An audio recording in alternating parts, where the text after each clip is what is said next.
Sekarang negara sudah nggak ada, apalagi Indonesia ini negaranya nggak ada, yang ada pemerintah, TNI dan Polri, negara nggak ada, sudah diamandemen tahun 2002. Anda sudah tidak punya Undang-Undang Dasar 45.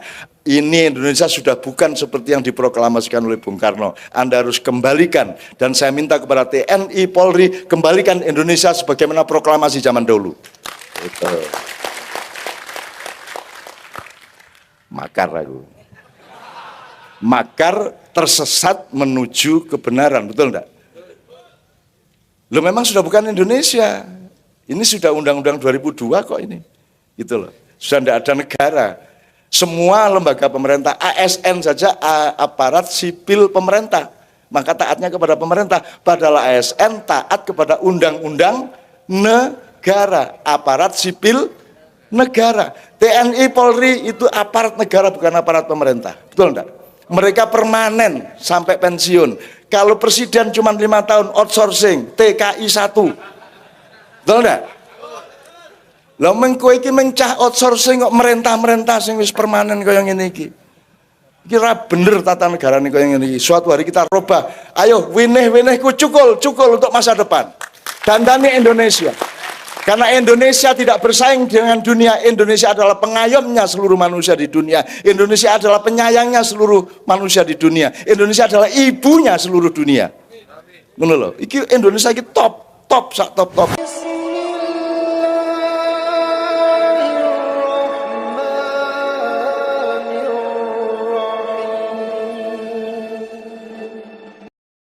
Kandhani ya.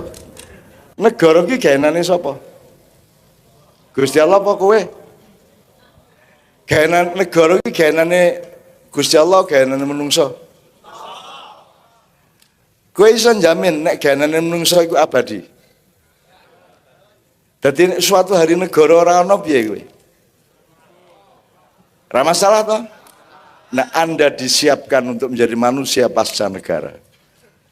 Ojo keliru lo ya. Jangan nesu lo ya.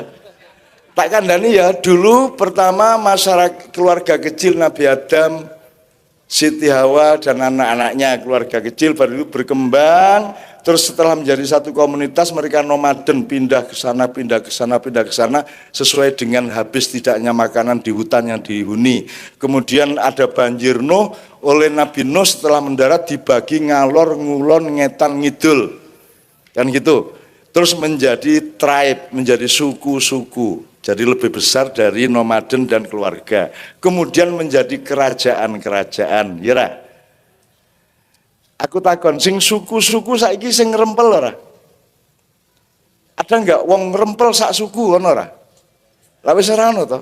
Di sini aja sudah plural loh, Pak. Macem-macem ning kene. Jogja itu kan ono wong ngendi wae sak donya ono. Kan gitu.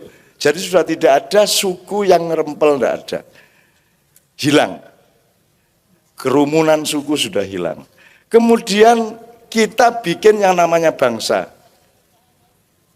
Terus kita merasa kita ini bangsa Indonesia. Padahal kalau saya ditanya misalnya, ini bukan bangsa Indonesia, ini kumpulan bangsa-bangsa yang bernama Indonesia. Ada bangsa Jawa, ada bangsa Madura, ada bangsa Batak, ada bangsa Bugis. Kalau saya begitu, ini Indonesia lebih besar daripada sekedar bangsa. Ini adalah perserikatan bangsa-bangsa NKRI. Menurut aku, lebih Pak Rektor. Bagaimana? Orang Belgia sama orang Belanda bedanya apa? Bahasanya sama, gennya sama, tapi dua negara, dua bangsa. Kita ini 12.000 suku. Kita menyebutnya suku, padahal semua bangsa. Orang Dayak itu bangsa yang besar, orang Jawa bangsa yang besar, orang Minang itu bangsa yang besar. Kok kita menyebut suku? Jadi kita ini memperkecil diri kita sendiri, kita mengkerdilkan diri kita sendiri. Kapan-kapan aku usul jenenge Indonesia itu Perserikatan Bangsa-Bangsa Indonesia. Ngono kuwi. Memang beda kok. Beda. Bangsa Madura itu beda jauh. Beda jauh. Segala macamnya, caranya sholat beda. Kelakuannya sama Allah beda. Kalau naik haji yang dilirik beda. Kalau orang Madura yang dilirik kan, waduh Ka'bah kok enggak dari besi ya. Kalau dari besi kan bisa tak cuil sidi, tak dolan itu kan. Dan seterusnya. Kita ini bangsa-bangsa besar. Jadi pada suatu hari, menurut Pak Rektor kan, Pak Rektor tahu sekarang kan sebenarnya sudah bukan negara Pak. Karena dulu negara itu berdasarkan nation state. Sekarang nation state udah nggak ada. Sekarang negara sudah nggak ada, apalagi Indonesia ini negaranya nggak ada, yang ada pemerintah, TNI dan Polri, negara nggak ada, sudah diamandemen tahun 2002. Anda sudah tidak punya Undang-Undang Dasar 45. Ini Indonesia sudah bukan seperti yang diproklamasikan oleh Bung Karno. Anda harus kembalikan, dan saya minta kepada TNI, Polri, kembalikan Indonesia sebagaimana proklamasi zaman dahulu. Itu. Makar aku.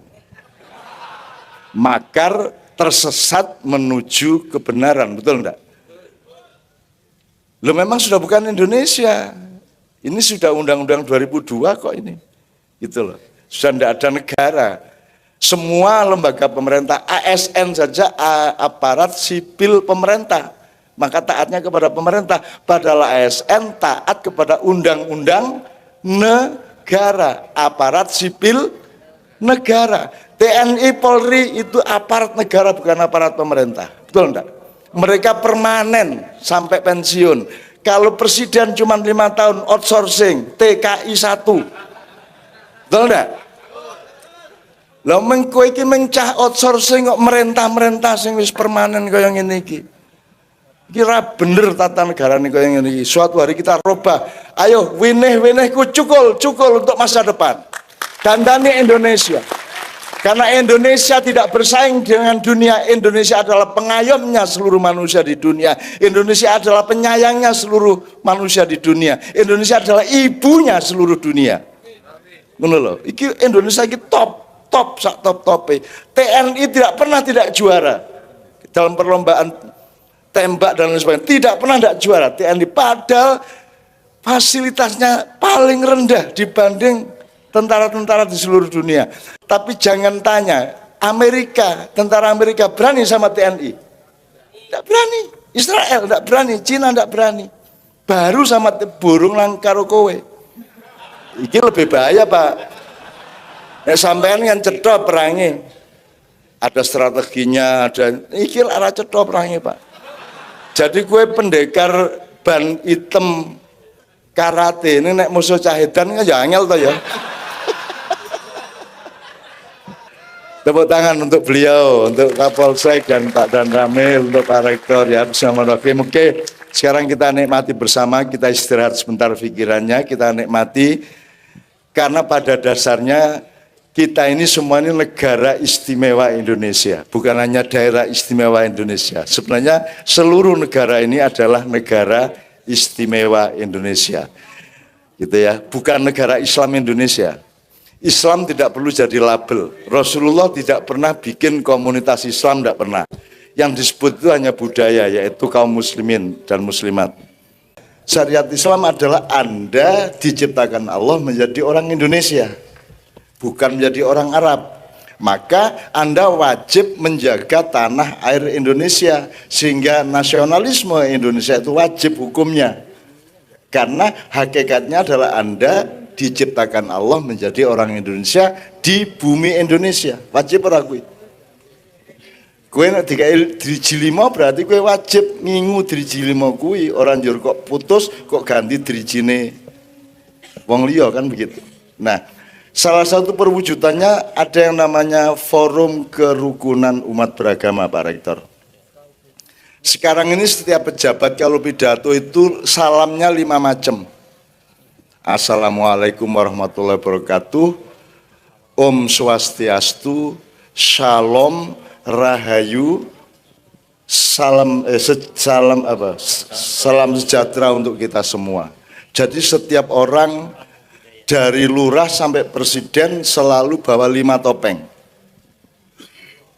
Saya ingin coba pakai nalar. Sama enggak maksudnya shalom sama assalamualaikum? Meskipun ada bedanya pasti, tapi maksudnya adalah janji untuk saling menyelamatkan, benar enggak? Rahayu juga toh. Salam sejahtera juga toh. Apa meneh? Om Swastiastu juga toh. Padha toh karepe. Karpe pokoknya ayo bareng-bareng saling mengamankan, menyelamatkan gitu ya Pak Donamil ya, Pak Kapolsek ya. Jadi kowe ngomong salam, karpe podo karo assalamualaikum. Lah ngopo dadak kuwi kok 5? Kok baleni 5? Aku takon saiki, bebek unine wek-wek, pitik petok-petok, mentok ngak-ngak, oke. Apa nek mentok ketemu pitik njur dheke ngak-ngak terus petok-petok? Apa cukup ngak-ngak wae wong dheke bebek? Wong dheke mentok. Apa pitik nek ketemu bebek kudu 2 salam, petok-petok, wek-wek, apa ngono? Kan pitik ngerti nek bebek ngomong wek-wek ya kuwi padha karo pitik petok-petok. Maksudnya apa padha? Ayo urip bebarengan, saling mengamankan. Sama kan? Loh kenapa ayam harus menirukan suara? Angko nek kowe ketemu asu bar assalamualaikum huk huk gitu. Asune sing kerepotan. Asune kerepotan bar huk-huk terus arep ngirokke assalamualaikum ra iso.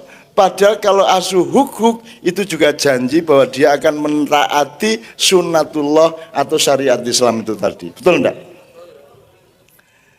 Jadi kenapa kalau Anda orang Islam ya ucapkan assalamualaikum. Nanti kalau yang Anda kasih assalamualaikum orang Hindu dia akan mengatakan membalas rahayu. Kan begitu?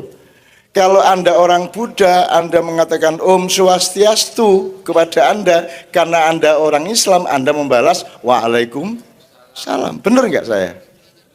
Nalar ora kuwi? Banganmu badir lambemu. Bendina kudu mengucapkan kabeh iki lho. Itu bukan toleransi. Itu loh, itu artificial, itu ngarang-ngarang.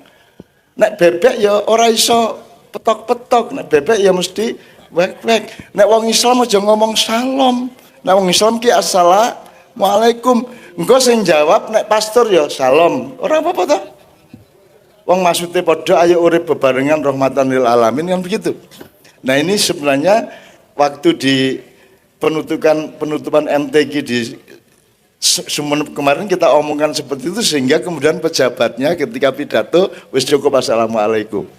Gitu, wis ora tadi pitik ora kudu njegok meneh kan gitu kan. Nah, saiki lak kabeh angger ketemu asu melu njegok. Sama dengan kalau kita assalamualaikum karena yang kita hadapi orang Buddha kita harus bilang Om Swastiastu juga. Mulai malam hari ini ayo kita lebih rasional. Menurut gue masuk akal lagi usul gue. Cetak ya? Kan gitu. Siji, nomor loro. Semalam di Serang itu kita gini Pak Rektor. Nyun sewu ini saya agak merespon beliau. Jadi urip ki mung loro rek, siji hak, siji dzon. Ya. Posisinya hak itu adalah qot'i atau kebenaran yang pasti atau yang sejati. Terus posisinya dzon itu adalah duga-duga, songko-songko, pendapat-pendapat. Saya tanya. Alif lam mim ki menurut kowe apa? Alif lam mim itu pasti ayat atau bukan? Pasti baik apa tidak? Ning kowe ngerti ora? Nah, pemahamanmu terhadap alif lam mim boleh bermacam-macam, tapi posisinya hanya prasangka dan pendapat. Yang qot'i adalah alif lam mimnya. Jelas ora? Kan wis ngerti ilmune, kuku kuruyuk, kukurunu, kongkorongkong, kan gitu. Sing bener pitike.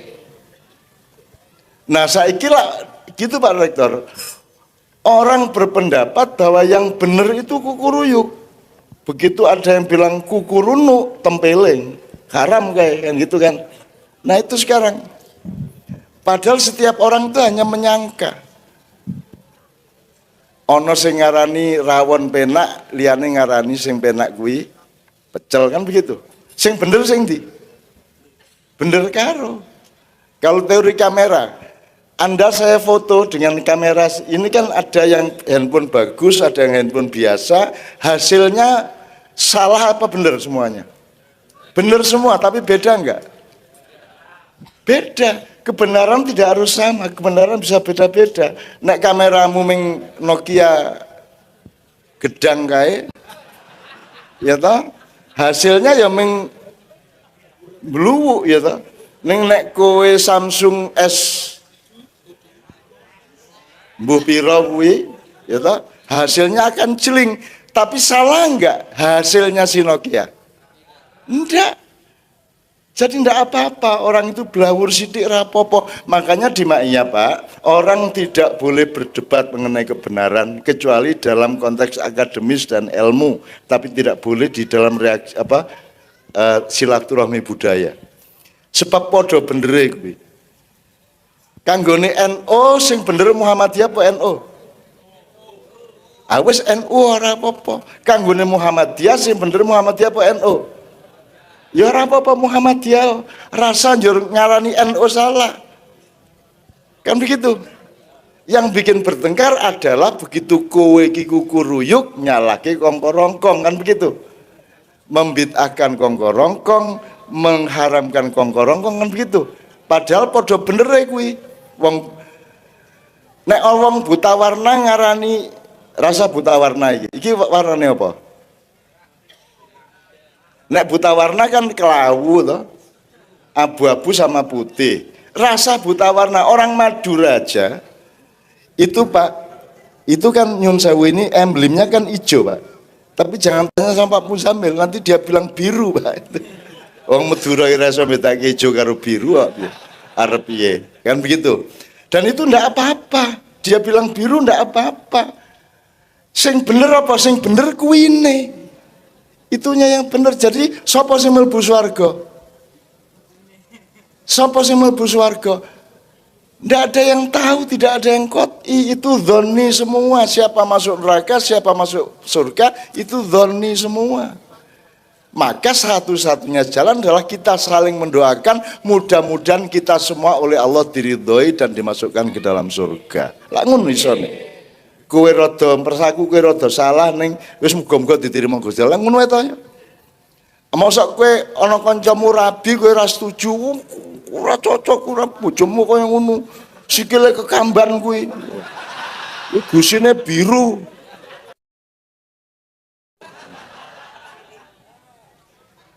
Ora iso. Ambok kancamu rabi karo cah saca pasar kembang umpamane. Kowe diundang resepsine teko ora? Teko. Njur kowe rewel ora pas teko? Piye karepmu? Rabi kalau cah pasar kembang iki ora ndirega kowe iki. Mosok ngono kuwi kowe? Lah ora ta, Mas? Meskipun bener ta. Bener ta omonganmu. Jadi kebenaran jangan diandalkan karena kebenaran itu datangnya dari Allah. Sampainya ke kita menjadi prasangka. Alif lam mim benar, tapi begitu kita menafsirkan itu prasangka kita, dzon kita, betul enggak? Dzalikal kitabul la raiba fi. La raiba nya pada Allah, tapi begitu pada kita la raiba fi-nya menjadi berbeda. Jadi jangan bilang ini menurut Quran, oh ragu Quran menurut kowe. Memang Quran, tapi Quran dipahamu, di pemahaman, bukan Qurannya itu sendiri. Nah ini teman-teman tidak bisa membedakan. Gitu loh. Lah piye nek awake dekerengan terus kayak ngene iki. Gitu ya Pak ya. Itu salah satu contoh dari respon saya kepada Pak Rektor. Itu semua sudah kita elaborasi bermacam-macam termasuk hak dan don tadi itu. Nah, hak itu bukan milik manusia. Maka rumusnya di Ma'iyah Pak Rektor,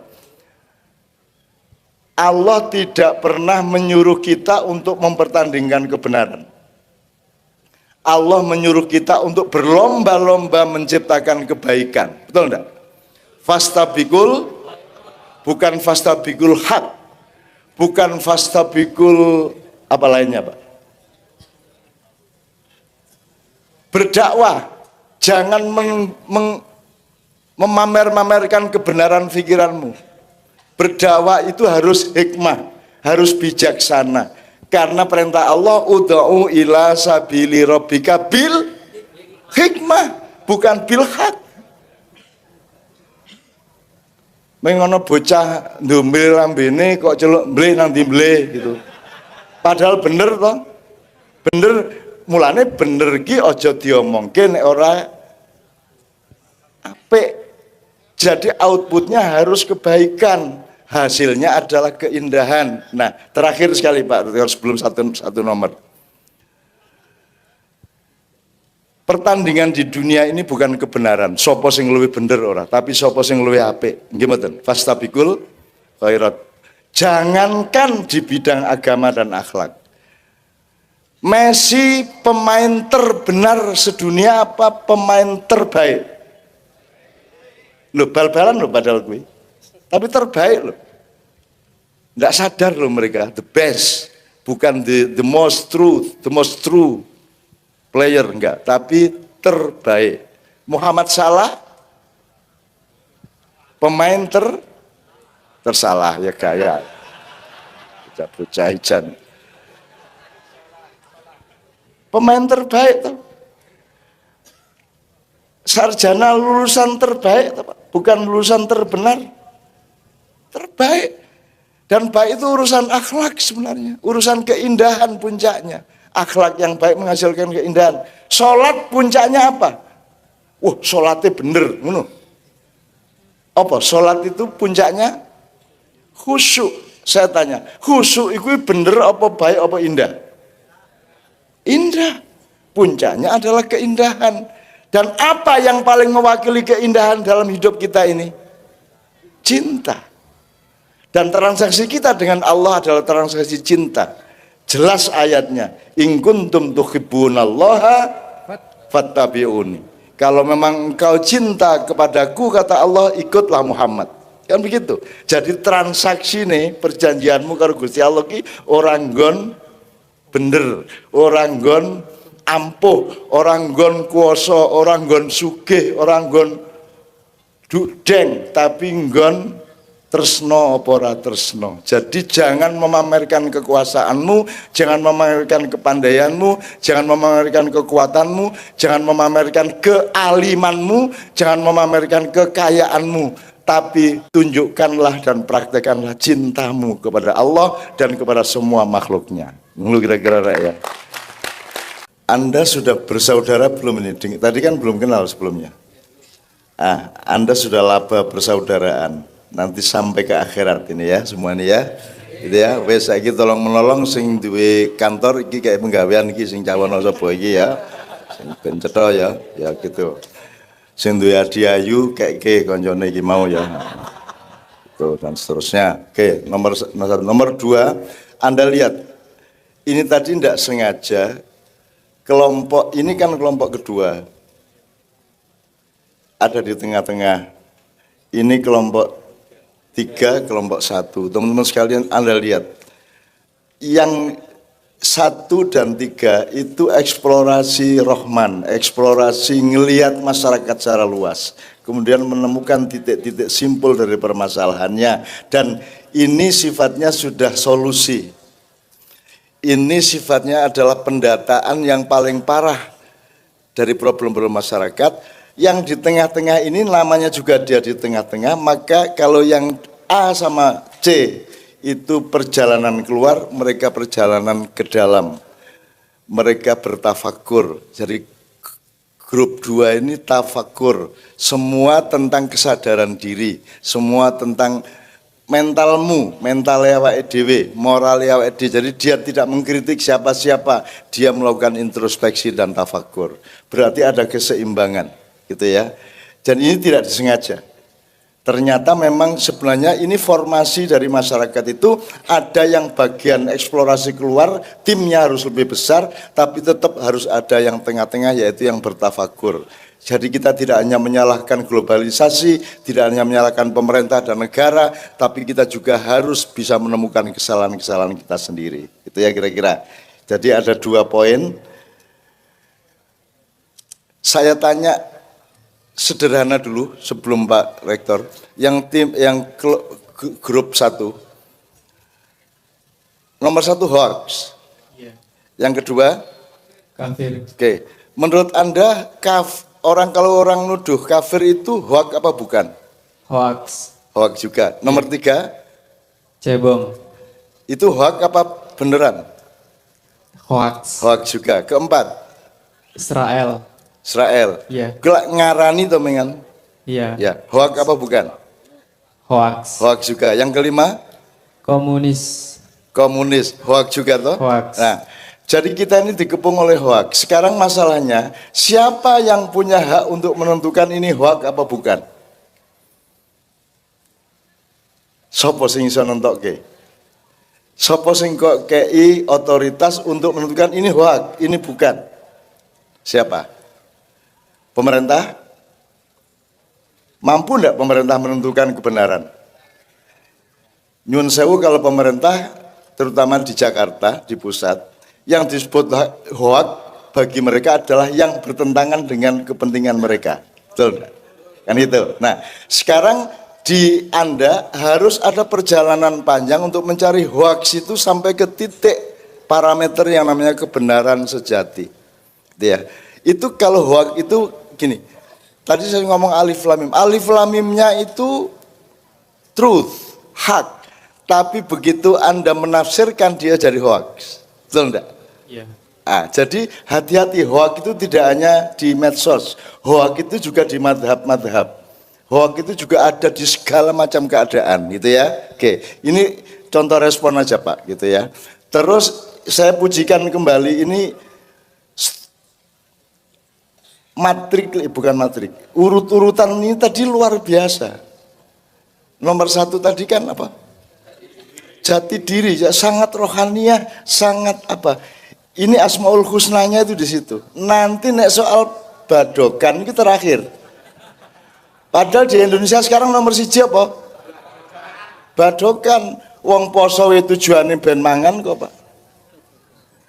Tujuan puasa itu adalah merindukan mangan, yaitu pas buka. Lah wis kurang piye kuwi.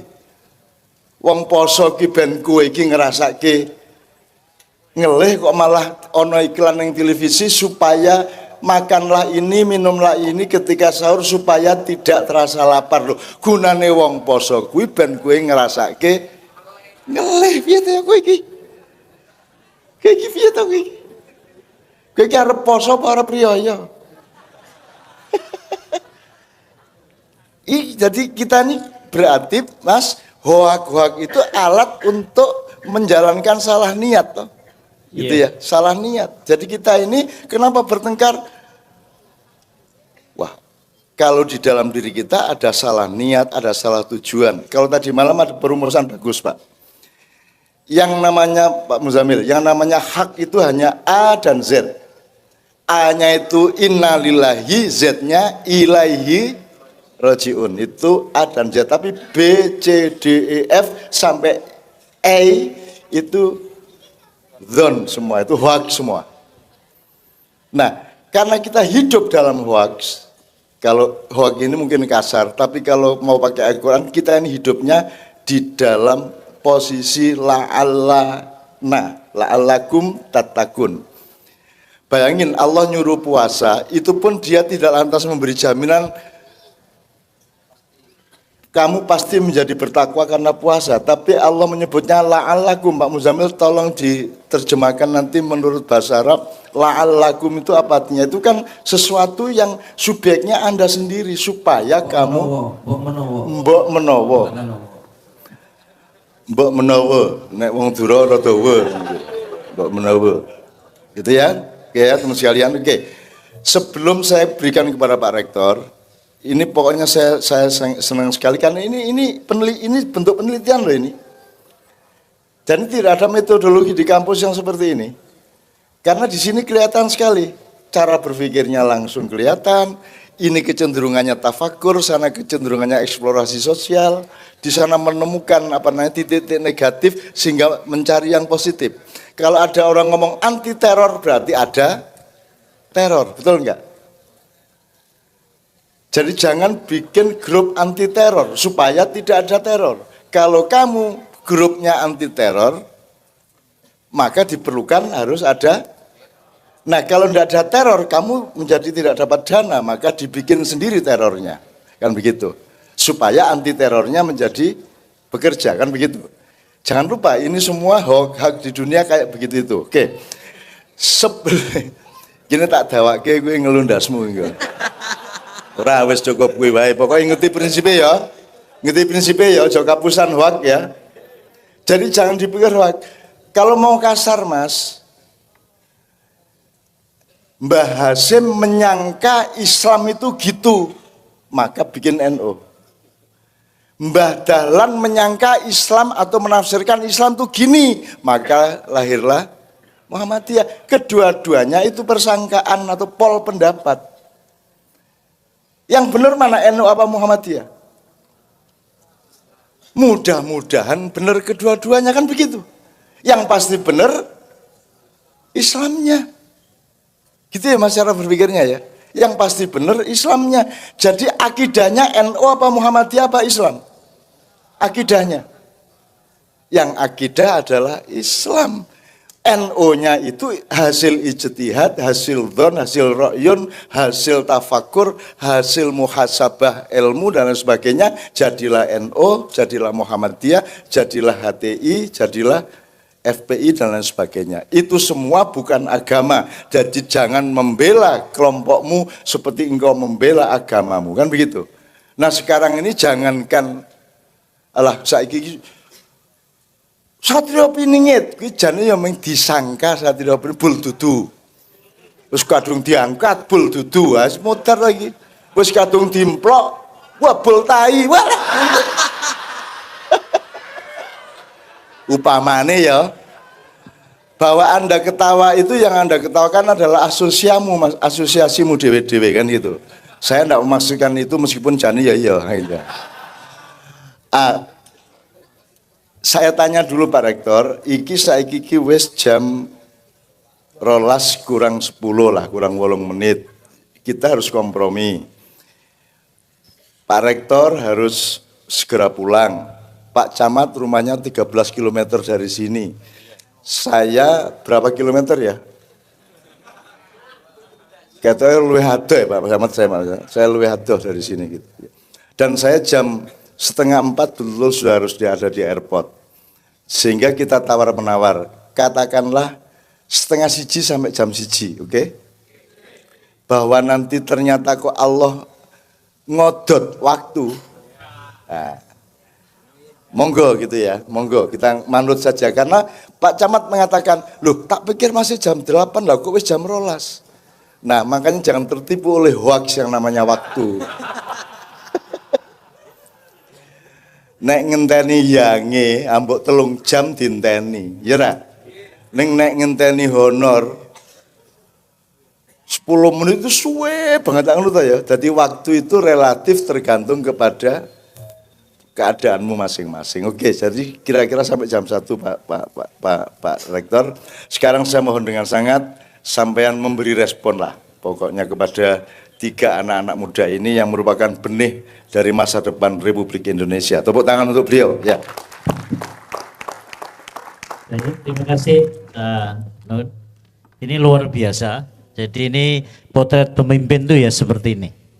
Jadi harus melihat yang ada di lapangan. Jadi tidak boleh berasumsi. Asumsi itu menurut saya, ya tidak boleh seperti itu. Jadi Anda bertiga ini adalah potret-potret pemimpin. Jadi yang dikatakan oleh Pak dan Ramil tadi, Anda semua itu adalah masa depan. Nah, inilah masa depan yang akan dibangun berangkat dari apa yang ada di lapangan. Yang tadi Mas siapa namanya? Mas Maru. Nah Mas Baru kalau mau lulus ya ini ditulis. Siap. Ya. Siap. Ya. Jadi Nera lulus kondo aku. Jadi nulis skripsi itu ya dari ini, dari lapangan ini, kemudian dicari jawabannya, Cak Non tadi dihubung-hubungkan, namanya dianalisis. Sudah nanti lulus. Kalau nggak mau tanda tangan pembimbingnya, yang tanda tangan saya itu. Amin. Jadi begitu. Jadi potret pemimpin yang luar biasa. Jadi seorang pemimpin harus berangkat dari lapangan. Jadi tidak boleh berasumsi menurut dirinya. Saya kira begitu. Dan saya setuju yang disampaikan oleh kelompok 3. Memang jati diri. Jadi kita ini kan di dunia, ya, ini kan tidak ada lagi negara, yang ada itu hanya geografis gitu loh. Karena konsep itu sesungguhnya antar negara itu sudah bercampur baur, ya. Jadi tidak ada lagi yang strict atau yang itu menurut negara ini, menurut negara lainnya. Karena apa? Karena dengan era teknologi kita bisa tahu apa saja dan bisa melakukan apa saja. Ya, sehingga yang ada itu hanya geografisnya. Kita di Indonesia, yang lain di Australia, yang lain di Amerika, dan seterusnya. Tetapi secara konsep itu akan sama. Bapak Ibu hadirin, diramalkan di negara Eropa, itu nanti dalam jangka waktu yang tidak terlalu lama, itu akan berubah jadi Islam. Ya. Ramalan. Karena apa? Karena ini era teknologi saling belajar, ya, tidak ada sekat-sekat lagi, dan itu diperkirakan juga akan meluas, ya, karena kebenaran yang ada di ajaran Islam. Mudah-mudahan terus Islam akan berkembang seperti itu. Nah, saya kembali ke persoalan jati diri. Memang inilah yang menjadi landasan kita ke depan. Kalau di teori pendidikan namanya pendidikan karakter. Jadi karakter kita masing-masing. Jadi karakter itu yang akan membangun masa depan. Nah, karena itu saya sangat salut yang kelompok 3 ini bisa menangkap masa sekarang, ya, apa yang ada di masyarakat, perlunya karakter. Jadi perlunya jati diri untuk membangun ke depan. Persoalan kemakmuran tergantung bagaimana kita melihat. Ketika kebutuhan kita terpenuhi, mungkin kita akan melihat sudah makmur gitu loh. Tapi ketika yang bekerja tadi atau dia berjualan kok tidak laku-laku, dia akan menjawab belum makmur atau tidak makmur gitu. Jadi sangat relatif kemakmuran menurut versinya di masing-masing. Jadi sesuai dengan itu. Nah, persoalan keadilan lah intinya di situ. Jadi persoalan keadilan ini yang menjadi bagian dari bagaimana negara menjamin masyarakat, pemerintah menjamin kita semua, yaitu dengan prinsip-prinsip keadilan. Jadi bukan sama rata, bukan sama rasa, ya, tetapi adil sesuai dengan apa yang dibutuhkan. Tadi Cak Non membicarakan persoalan hak, ya, itulah bagian dari keadilan. Saya kira 3 ini yang saya tanggapi. Kemudian dari kelompok 1 yang sekarang memang eranya era hoax ini. Ini kita harus hati-hati, jadi jangan terlalu percaya pada berita-berita yang tidak tahu kebenarannya. Jadi memang kadang-kadang ada sekelompok orang itu yang sukanya begitu. Jadi sudah aman-aman kemudian dibuat supaya ada sesuatu yang dinamisnya itu dinamis negatif dengan hoax-hoax tadi. Karena itu kita harus hati-hati, jangan percaya kalau ada sesuatu itu kontra. Nah, itu apa yang ditangkap oleh kelompok 1, saya kira memberi peringatan pada kita untuk lebih hati-hati. Jadi kita harus berdasarkan data yang sesungguhnya. Tidak boleh kita berprasangka, tidak boleh kita menurut masing-masing. Nah, yang disampaikan kelompok 2 ini adalah nilai-nilai ya prinsip yang akan menjadi landasan kita. Ini mudah-mudahan juga kelompok 2 yang tadi menempatkan gotong royong di terakhir, menurut saya gotong royong itu harus diangkat yang pertama. Karena kita bisa semuanya hari ini bisa berkumpul berkat gotong royong. Coba kalau ini kan diunduh oleh Pak Warno dan Mas Sabto. Kalau tidak ada gotong royong di antara masyarakat Logo, tidak mungkin terjadi. Kiai Kanjeng ini kalau tidak ada gotong royong, tidak mungkin. Cak Nun mau nabuh semuanya, nggak mungkin gitu loh. Jadi Cak Nun itu hanya seorang, maka butuh orang lain. Itulah perlunya gotong royong. Ya, sehingga ini bagian dari saya kira yang harus kita kembangkan. Saya kira begitu Cak Nun yang bisa saya sampaikan. Terima kasih. Assalamualaikum warahmatullahi wabarakatuh. Saya mengingatkan. Jadi sebenarnya ilmu tidak terletak pada faktor-faktornya, tapi susunan faktor itu juga mengandung ilmu, itu namanya terminologi Pak ya, atau yang melahirkan metodologi kalau di kampus gitu ya. Jadi ini ilmunya tidak terletak pada poin-poinnya nomor 1, tapi pada cara Anda mengurutnya. Anda mengerti mana wajib, mana sunat, mana mubah, mana makruh, mana haram. Anda ingat ya di awal-awal Ma'iyah, masuknya Islam ke Indonesia itu mulai abad 8 sampai abad 12 sudah masuk tapi tidak laku karena apa? Karena yang membawa adalah orang yang nomor 5. Orang yang urusannya adalah kapitalisme dan perdagangan. Ya, betul enggak? Dulu kita nyun sewu Pak Rektor, ini kita belajar gampang-gampangan. Ono wong kuwasa, ono wong kuat, ono wong pinter, ono wong sugih, ono wong apik. Ya. Ketika yang bawa Islam ke sini wong sugih, pedagang dari Gujarat, tidak laku. Karena orang Jawa sudah punya nilai bahwa yang tertinggi di antara manusia adalah orang yang baik. Betul enggak? Ketika yang bawa Wali Songo, itu dia identitas utamanya, jati dirinya adalah orang yang baik. Dipercaya dalam waktu 3,5 tahun, Islam melebar ke seluruh pulau Jawa dan Nusantara. Nah, dari contoh itu, Anda kan sekarang tahu, kita selama ini sudah menyimpulkan bagi masyarakat kita sekarang yang nomor 1 itu apa? Praktekin masyarakat. Sing paling didoleki wong saiki apa dadi wong apik apa dadi wong sugih? Semua kan mau kaya, Pak. Semua kuat untuk kaya, pinter untuk kaya, alim untuk kaya, betul enggak? Kuasa untuk kaya. Nah, sudah lahir generasi muda, Pak. Sudah berubah seperti nenek moyangnya dulu. Yang nomor 1 adalah jati diri. Karaktermu, dirimu itu siapa? Carilah dirimu, kan begitu. Nanti soal mangan, soal itu soal nomor 5 kan begitu. Meskipun itu tetap penting. Dan kita sudah tahu Pak, kalau di Jawa kan ada sandang, pangan, papan. Pangan nomor 2. Nomor 1, sandang itu apa?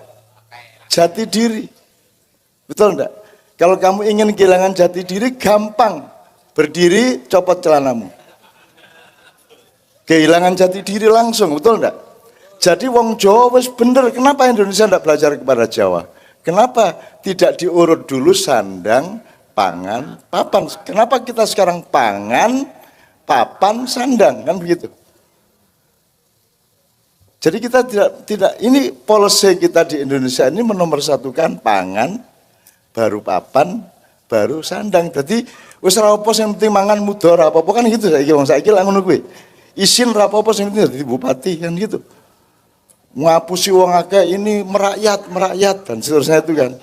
Ya, jadi itu kan kaya wong muda sing penting mangan kan gitu. Ya, jadi sudah lahir generasi muda, sudah lahir anak-anak muda yang kembali seperti nenek moyang kita yang menomorsatukan harga diri, menomorsatukan martabat dan jati diri manusia. Hanya dengan manusia yang mati jati dirinya, maka cita-cita Telogo ini yaitu ngewong ke wong, memanusiakan manusia. Tema pada malam hari ini tercapai sudah dengan adanya 3 kelompok ini. Dan saya ya Allah jadikanlah mereka pemimpin-pemimpin masa depan. Apa yang membuat mereka bisa menyatu hatinya, lantas akibatnya bergotong royong. Itu yang disebut sebab akibat. Banyak sekali polisi-polisi dari pemerintah yang memaksa-maksakan harus rukun, harus plural, harus begini. Tapi mereka lupa bahwa kenapa mereka tidak gotong royong, karena saling merasa tidak aman, betul enggak?